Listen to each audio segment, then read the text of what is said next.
नहमदुहु व नुसल्ली अला रसूलिहिल करीम अम्मा बाद फ़अऊज़ु बिल्लाहि मिनश शैतानिर रजीम बिस्मिल्लाहिर रहमानिर रहीम।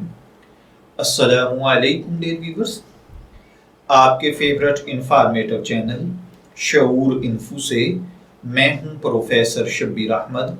हमारा आज का टॉपिक है नमाज ईद अगर कज़ा हो जाए तो क्या करना चाहिए। देखिए मेरे भाइयों, ईद की नमाज वाजिब है। अगर किसी शख्स से ईद की नमाज एक मस्जिद में रह जाए तो उसको चाहिए वो दूसरी मस्जिद या ईदगाह जहां जमात के साथ नमाज हो रही हो वहां जाकर नमाज पढ़े। लेकिन अगर ईद की नमाज फोत हो जाए यानी कि तमाम मसाजिद में ईद की नमाज हो चुकी हो तो अब किसी मस्जिद में ईद की नमाज मिलने की उम्मीद ना हो तो फिर इसकी कोई कज़ा नहीं है, क्योंकि ईद की नमाज में जमात और वक्त दोनों की शर्त है। लिहाजा जमात के बगैर इनफरादी तौर पर ईद की नमाज पढ़ना दुरुस्त नहीं और वक्त गुजरने के बाद भी सही नहीं।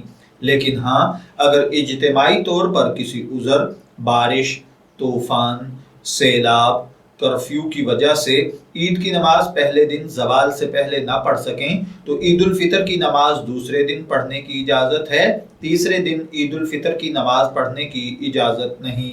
अलबत्ता ईद उल अजहा की नमाज पहले दिन ना पढ़ने की सूरत में दूसरे दिन भी इज्तिमाई तौर पर किसी उज़र की वजह से ना पढ़ सकें तो तीसरे दिन भी अदा कर सकते हैं।